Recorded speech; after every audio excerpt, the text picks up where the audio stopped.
Hello, this segment is Unsung Heroes. There's a lot of heroes around us, and we are ordinary people but living extraordinary life. I think it's very important that we hear stories, authentic stories, and be part of the journey. And I had the honor to speak to this wonderful lady, Belinda. I would like to begin by asking a few questions. Tell us a little bit about your journey to date and why you're in Perth. Alrighty, my journey to date, it's a very long story, but I'll do my best to sort of simplify it. I walked from Melbourne to Perth. So how did I find my way here? By walking. I walked from Melbourne to Perth because I love my mum, and she wanted something that the law wouldn't allow her to have, and I didn't think that was fair, and I wanted as many people to know as possible about her story so that if they themselves had gone through something similar, that they might know that they're not alone. And I also walked from Melbourne to Perth to spread a message amongst the WA community that the Parliament's going to be debating the voluntary assisted dying bill very, very soon, pretty much next week actually. And I want people to contact their politicians and tell them that they want them to vote yes for the voluntary assisted dying. And Victoria is ahead in this? Yes, so in Victoria as of June 19 this year, voluntary assisted dying is now a legal choice, a medical choice that terminally ill patients can request for. And they won't be told, nope, sorry, too hard, can't do it, it's not legal. They will be supported in that process by their doctors, or hopefully by their families as well. But just, I feel like if you've got a law available there for people who want this option, they feel supported in that, and that's so important when you're dying. You're looking at the last few weeks or months of your life, and you just want to feel supported by your whole community, and I think that's what this law does. Some of us are Catholics, and it's kind of like not recommended. I understand your mum was Catholic as well. Share a little bit about that. Yeah, absolutely. So mum was born Catholic before she could walk and she could talk. She grew up in a tiny little village in the middle of Malaysia called Isalak. So like a bubble of rural Catholicism in Western Malaysia. She was always saying the rosary. We went to mass every week. She was always talking about the Bible and everything. And she was a cool lady. You know, she was religious, but she was a cool lady. And so when she asked for voluntary assisted dying from her doctors, when she was told by her oncologist, Marie, you've got a few weeks left to live. At this stage, she was in a lot of pain. So she had primary breast cancer and a secondary tumour growing in her spine, and it fractured her spine on either side of the tumour. So she was in unspeakable pain. So when she was told, Marie, you've got several weeks left to live, and she was already suffering so much, and when she said, doctor, can you help me to go quicker? First of all, I wasn't really sure what she was talking about because I wasn't very death literate. And secondly, because of her religious background, I was thinking, well, doesn't that conflict with what you believe, Mum? And then I actually never spoke to my mum about what she said to her doctor. She went on to die and took that to the grave with her. And we never had the conversation. But after reflecting on it, I think what happened was my mum was approaching the end of her life. She had a word with the man upstairs, as she always does every day of her life. She would always pray, and she basically had a conversation with him. Is it okay if I ask for this? Is it okay if I do this? And to me, it looks like he said, yeah, go for it. Because when my mum asked the question, she wasn't ashamed. She was proud. She was very clear and confident about what she wanted. And she didn't ask just once, she asked twice. So to me, that says that she reconciled within herself what that question meant for herself and her religion, and it was okay with her. And that's the case for more than 70% of Catholics in Australia. That was revealed by the ABC Vote Compass in 2019, before the federal election. So the whole religion versus voluntary assisted dying thing, I don't really buy it. I think it's this thing that's been painted to kind of make it seem like something it's not. We both Chinese heritage, and growing up, death is taboo. Every Chinese New Year we have to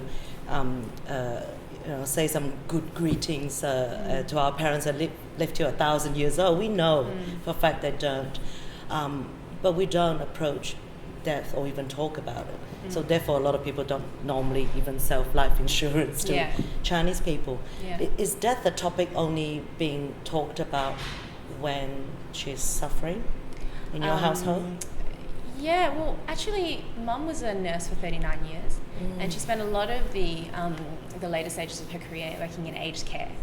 So sometimes she'd come home from work, and I'd say, well, how was work? And she'd say, well, some of my patients died today. And so we talked about death, but we didn't necessarily talk about it specifically about her. Yes. And the fact is that my mum was 62 when she was diagnosed. And so we thought we had so much time. We didn't think that Mum would die until she was sort of 80, 90 years old. She was always so healthy. She wasn't a smoker. She wasn't a drinker. She took really good care after herself. And so, we didn't really talk about it. And I think that's something that needs to change. Culturally, as you said, we do share that Chinese heritage, and, it is hard to speak about death. But she was also very Australian. And I think it's also an Australian thing to not really sit down and talk to your parents about, what's in your will, Mum? What do you want to do? Like, do you want to be resuscitated if you pass out? And all this kind of stuff. Those conversations don't come naturally to Australians either. So I guess what I'm trying to do as a part of my walk is to try and encourage everyday Australians, whether they're Chinese Australian or British Australian, to really have the conversation with their loved ones, their family and friends, so that when the time comes, you're ready. A little bit about yourself. When you were approached, you share in a different platform with some of us, you were a very shy person. I mean, like with this interview, you wouldn't know. It's just very natural for you to share. You're very shy and taking on this big cause. Could you share a little bit about that, how it come about? Oh, do you mean like before I started walking? Oh, yes, when you were approached by Andrew Denton. Yeah, sure. So... so I remember sharing that with you and the ladies there. Yes. So basically the journey was, I had no death literacy, didn't know anything about voluntary assisted dying. Mum died the way that she did, and I was basically paralysed because I, first of all, was coming to terms with what I'd actually seen. And what I saw was that my mum spent the last 4 hours of her life twitching and with her eyes open but pointing in different directions, and rasping for air, and really in very visible distress. Physically and I believe mentally and emotionally as well. So it took me months to just digest that had even happened. And then it moved on to, this really shouldn't have happened. Like, why was this, like, this shouldn't be okay. But, when everyone around you is looking at you saying, no, this is business as usual, everything is fine. And then you sit there and you're like, well, everything is not fine. And so there was this back and forth, and as you said, I was shy. I guess another word, was self-doubt. That's the word that we talked about that last time we saw each other. There was a lot of self-doubt, thinking, well, I must be wrong if everyone else is saying it's okay. And it just, I don't know, it got to the point where I think the universe works in mysterious ways. I went and spoke to a few people about what happened to my mum. One thing led to another. Next thing you know, I was hooked up via email with Andrew Denton, and we got talking. And that's when we started talking about different things we could do in 2019 to campaign for voluntary assisted dying, and then came up with the idea to walk across Australia for my mum. And I don't know, it just... I think when you sound so corny, but when you follow your heart, things just work out for you. And I think that's exactly what I did. And I always tried to be true to myself. I'm a terrible liar, and I'm also a really guilty person. Like, I feel like sometimes if I feel that I've done something bad... That's a Catholic thing. Yeah, it's a Catholic thing. I think it's a Catholic thing. And, Chinese daughter thing. Yes. Yes. Being the youngest as well. Yes. And so I think all of those things just channeled into everything. And then next thing you know, I had agreed... or, I was the one that pitched the idea to walk across Australia in memory of my mum to raise awareness about the issue of voluntary assisted dying in our country and, the stuff that's happening with the law in WA. So, little by little, I guess, as I realised more and more that I wasn't alone, that's where the self-doubt and the shyness and, the hesitating, that sort of slowly melted away. And now I'm at a point where I can talk to anyone about what I've been through and not be nervous about it at all. So I've really, really changed as a person in the last 3 or 4 years. Because it's the bigger cause, isn't it? It is the conversation to have, not just about you. Yeah. It's about the Yes. It's about the whole community. Yes. I was just really blown away with just the sheer amount of people I met while walking across Australia who have all got the same story. I kind of thought that at the beginning, I thought that this was some sort of freak accident that happened to a very small amount of people, and it is small. But then when I met so many of them back to back, because I was, walking through, and I stopped in Busselton, Bunbury, Albany, Esperance, and stuff, and like 20 people would show up, and they would all have had grandparents or parents or sons or daughters even who had died, in similar circumstances, and I realised that we can't help my mum anymore. She's not here anymore. But potentially, if we can get this law through, we are in a position to help so many more Western Australians who are out there suffering right now. And the longer we wait to take action, the more people are going to suffer. So what are we waiting for? This is a perfect opportunity. What are the key milestones you wanted to encourage us to be part of this movement? Absolutely. Yes. So you mean what do I want? The dates, like what do we need to do? Sure. Yes. So that's a good question. So we're Friday today. Not Tuesday, but the Tuesday after. That's the 3rd of September. On the 3rd of September, we're holding a rally for choice on the steps of Parliament House from 5:30 to 7, and we're inviting people to bring a white rose. PM or AM? PM. Okay. Yeah, 5:30 to 7. Don't worry, we won't get you out of bed at 5:30 in the morning. And asking people to bring, if they've seen a loved one suffer, and there are many people out there, bring a photo of them to remember them. So it's to sort of honour the memory of the people who have suffered, to recognise the people who are suffering right now, and to protect the people who may suffer in the future if we don't change the law. And we're just, trying to send a message of visible support to the politicians so they really understand that this is something very close to West Australians' hearts. So there's that. And also there's the petition that I've got, which I remember you said that you've been... I've got a few. Yeah, yes. Thank you so much for that. So it's got to be written still? Unfortunately, yes. So it's the Parliament that sets the rules with how the petitions have to be done. And with the WA Upper House, unfortunately, they do it old school, which means it has to be handwritten signatures. But that's due, I think, on October the 10th, so that we can get it in time for the debate in the Upper House. So there's that milestone as well. And I'm hoping that the last milestone will be the passing of the Voluntary Assisted Dying Bill.